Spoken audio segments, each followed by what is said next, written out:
welcome to this new video. Today I'm here with my friend Patina, and we're here to talk about how to dance with your favorite K-pop idol. That was a bit too much. No, that was. I hate you. No, I'm just kidding.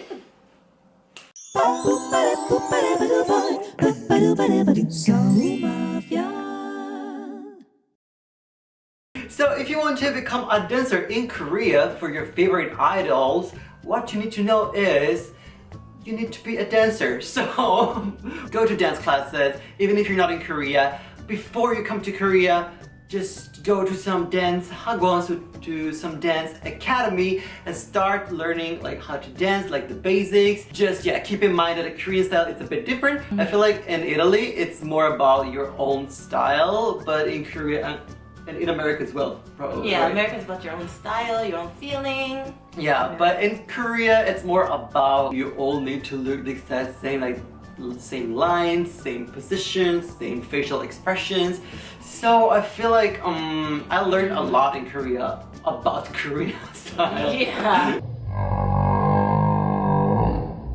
I mean, if you want to learn about like techniques and stuff, Korea is like the best place to go. You can go to like Def Dance, Rainbow Bridge, 1 Million, right? There's a lot of like very famous academies right now. There's no age limit if you want to be a dancer. Like in my team, there was someone had like 30 years old, someone was even 40.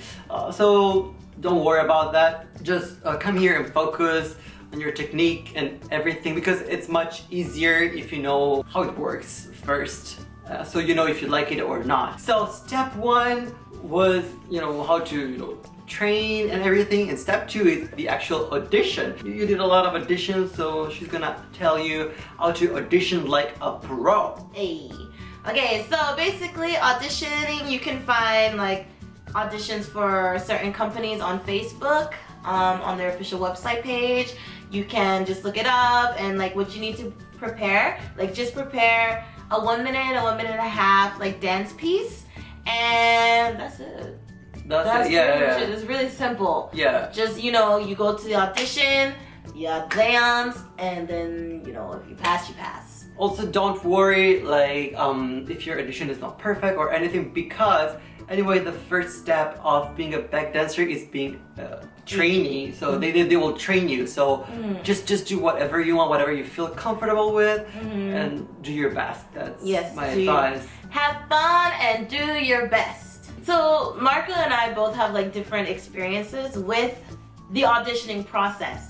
So for me, when I auditioned, I found the ad on Facebook, and then I went to the audition, and they told us to prepare like a 1 minute and 1.5 minute like dance piece. So I was like, yeah, I'm ready to go. I have my dance piece ready. And I get there, and they give us another piece. They're like, no, we don't want you to dance whatever you prepared. We're going to give you something. And so we had to learn it within like 5 minutes, and then we had to perform it on stage. And then they chose the ones who followed the choreography really well, and then it went from level 1, level 2, and level 3, and then if you passed the 3rd round, you made it.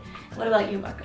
Well, what happened to me is basically my friend introduced me like the team, and they were just like show me something, and I danced for about 30 seconds, and they were like, okay, we can work on it. We can work on your skills. We will teach you. So yeah, it's much easier if you know like a couple of dancers. They can definitely help you. Yes. And another good thing to know is who to audition for. So each company has, there's like a company, and then there's the dance team name. If you don't want to be like an idol, then don't audition for the company. You want to audition for the dance team. So a lot of you guys know who the dance teams are. We don't have to go into details, but look up those specific dance teams and find out when they're having auditions, and then poof, there you go. So after you pass your audition, well, you become a dancer. Congratulations! Yeah, congratulations! Now that you're a dancer, you have to know that your life might be a bit different from what you're thinking. I feel like it's more like you're working for a company in Korea, like with your working hours. For example, my team, the ALE and YMC back dancers team, was like from 3 p.m. to 10 p.m. every day, plus the, you know, other schedules. So for example, if you have MCAN down in the morning, you go to MCAN down and you do blah blah blah, you do your show, you do whatever you have to do, and then after you go back to your dance practice room. I wasn't dancing with idols at the beginning, but still I had to go there, and I was just like there for like hours and hours. Like, it's like you have to build the trust with the company. Like, yeah, you have to, when you go there, they have to see that you're dedicated. And so the fact that you're going there from, like you said, from what, 3 to 10? Yeah. So Marco went there from 3 to 10 every day, you know, and that showed he was dedicated and he really wanted to do it. Whether he was doing nothing for those, you know, hours, or he was doing something for those hours. They will train you, but a lot of the times it's like, yeah, you just need to be there. you know, you have to be patient and you have to practice your dancing. And wait. Train. Yeah. And another thing is, just like a company, you have like levels, you know, so when you first start, you're like the lowest level possible. You're just a regular dancer, well, a trainee, and then a dancer, and then you become like a choreographer, or like 팀장님. How do you say? Like 팀장님 is like kind of the manager of the company. You know, there's like different levels, so you have to respect like someone that is an, you know, higher level than yours. Yep. You're a Korean style. So it's not like you're like old friends, like blah, blah, blah, blah, blah, blah, blah. No, it's not. It's more like coming in, 안녕하세요, you know, and 회식s, like, you know, you always have to go to the 회식s, you know. Which are for company dinners, company dinners, and they last all night. Yeah, and you have to drink and everything. Yeah, so fun times. Those are actually really pretty fun times. yeah, if you can drink alcohol. But me, I'm like, after a shot of soju, I'm like, woohoo! Tell me about your sex life. Yeah, you know. Also about payment. Oh yeah. So you're at the company and you're waiting, you're training, and there's no pay. No. So don't think like, oh my gosh, I'm going to make a lot of money as a backup dancer because I'm dancing with these huge idols. Think about like a very low pay. Like, think about it. Now divide it in half, and that's the pay. Okay. It's actually really low pay. So when you're going to these companies and you're going to audition, make sure money is not what's on your mind. Actually go for more of the experience and having fun. But to have an idea, I'm not going to mention anyone, but there was this Korean choreographer and this American choreographer they were choreographing for the same artist, Korean artist, and the American one took 10 million won for one choreography, and the Korean one took 3 million won. What? Yeah. I did not know that. Yeah, so you can imagine how low the pay is in Korea if you work in Korea compared to other countries. It's about a third of the pay, not even. Remember guys, it's about good experience and living your dream. Yeah. So what are the pros and cons of being a dancer for Tina? Good experience! And you can meet your idols, you know, your favorite idols. For example, I have to be honest, I joined Ailey's team, like dancer team, because I like Ailey. Ailey, if you're watching this video, no, it's not true. I'm joking. That's not true. I'm not a huge fan of you. You could dance on really huge stage, you know, with like lightings and fireworks. So nice. And you can dance very open. You know, I feel like in Korea they perform a lot more than in like America or in Italy. Yeah, so you have the chance of, you know, practicing and do performances a lot of times. Quite often. Why this British accent? No. And you watch Harry Potter recently. Oh yeah, maybe that's why. You build your, you know, CV. Yes, you can. You definitely, if you want to teach dance, it's really good to do, you know, to dance for like big singers. You can become a choreographer with like all the history and background that you guys have. You're like, yeah, I dance for Fiona. Yeah, I dance for Ailey. Yeah, put it on your CV and yeah, you can easily get like teaching jobs, and you know, because you have more experience than other people. So. Okay. And for international people, that looks really great on your resume. I choreograph for Korean artists, and K-pop is so huge right now. Done.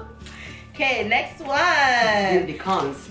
Oh no, there's going on tour. Oh yes. Going on tour. That's the best part. That's the best part. Like you can go to China, Malaysia, Japan, America, Europe. K-pop is so huge now, yes, and you can really go like, on tour. everywhere. Yeah, like they pay you for your, you know, airplane ticket, your hotel. If the trip is long, like if you go like to America or Europe, you usually have like 1 or 2 days off, so you can actually visit the cities.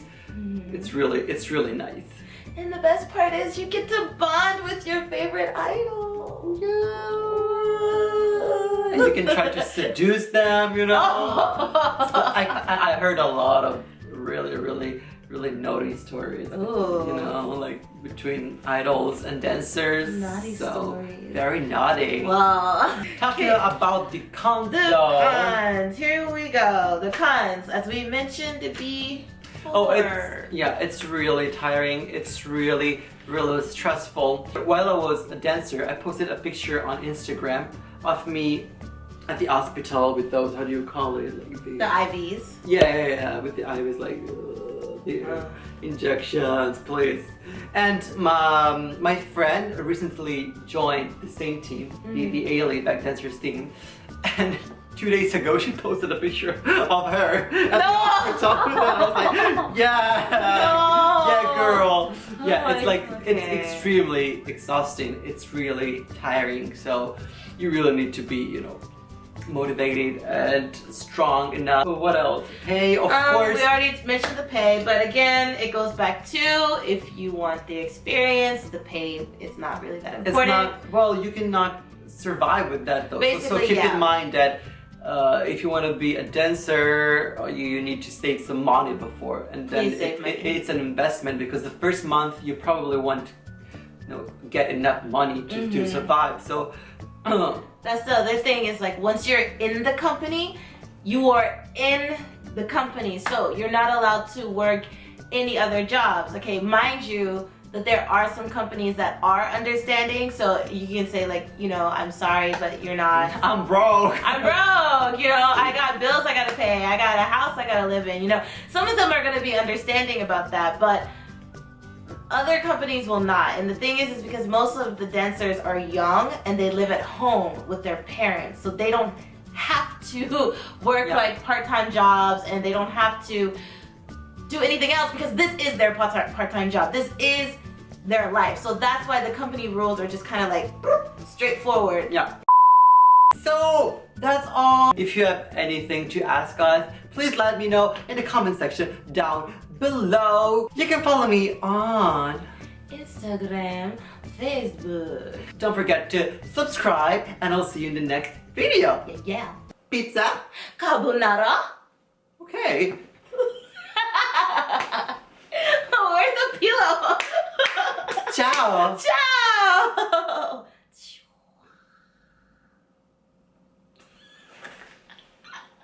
So sometimes I really don't get you.